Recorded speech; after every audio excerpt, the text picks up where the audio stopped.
Lots of events. Lots of parties happening. Yes. Not quite the juice that we had 4 years ago, or the energy, but nonetheless, I'm sure it'll be quite the gala. Yeah, well, time now is 8:40. Political analyst John Dadian is joining us. Good morning. As Jeff just mentioned. Good morning. You know, 4 years ago, 2009, you know, it's historic. We had the first African-American president. Very historic change of the political era. What can we expect this time around? There's going to be a lot of things different than the inaugural 4 years ago. First of all, they have scaled it down quite a bit. Instead of 10 balls that was done 4 years ago, there's going to be 2 balls, 2 inaugural balls officially. The biggest change, I think, is going to be, it went in the history books last time, because both the Chief Justice and the President being sworn in muffed the oath of office, etc. And it was interesting, I did a little research on this. The Chief Justice's predecessor before that, William Rehnquist, he would go and he would actually do advance work and walk around the stage, and he, even as long as he's been around, had the oath of office written down. Roberts last time went by memory. Watch, I bet you he has a card this time. I'm sure it's a lot of pressure. It's a lot of pressure. Well, and again, keep in mind, there was actually some people who raised the issue because they didn't get the words right. Was it legal? So they retook the oath the next day. And again, this year, he will officially take the oath on Sunday in a very private ceremony, and then Monday he will do it again for ceremony's sake. What do we think about the speech? Because we had a lot of tremendous inauguration speeches over the years.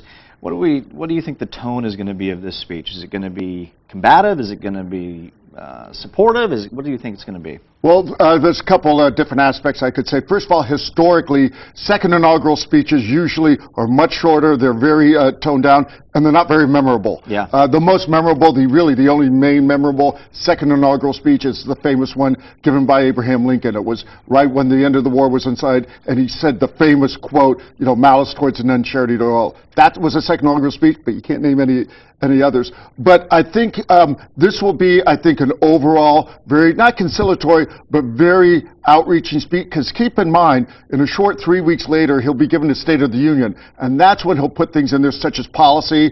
I think you'll see him be a little bit combative on that as far as the issues that are coming up. But what he doesn't want to do on his inaugural speech is poke his finger in the eye of the Republicans, bring up anything. For example, on the gun control that's on everybody's mind, he might not mention City Hook, but he might say something such as, we need to protect our children. And do you think that he'll use this opportunity to kind of rally Americans to kind of boost morale, if you will? Well, I think what he'll do is he'll kind of cement and point to their attention what he's accomplished, such as the economy being a little bit better than it was 4 years, which is not saying much since we were in such disaster 4 years ago, and that type of thing, kind of a reminder type of speech. Clearly, he can't use the same theme as he did 4 years ago of hope and change, because he's been in for 4 years. So people want to be reminded of where we are now compared to 4 years ago. All right, let's get to the local scene. Bob Filner giving his State of the City address on Tuesday. Really, it was some headlines made in that State of the City, and things done a little bit differently than in years past. Your thoughts on the speech? Well, I'm not saying it was a mistake, but one thing he did, which a lot of people liked, was that he covered a broad area. He hit almost every major topic you can think of, which is contrast to normal State of Cities where they focus on 2 or 3 main priorities. Again, a lot of people think that was good. I think the only concern about that is now he's got to, make sure that all those things are taken care of in the next 4 years. But as you've seen, both a little prior to that and now since then, one of the issues that have come up is he's been very combative with the city council.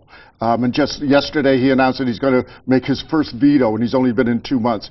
And I think that's going to be interesting. That's a story to watch in the next week.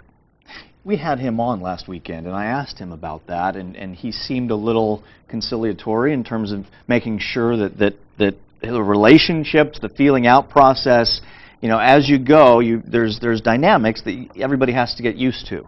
How things change in a week. And again, just yesterday is when he announced that he was going to veto it, and then already Council President Todd Gloria has called to put the issue as far as a possible override of a veto on a very upcoming city council agenda.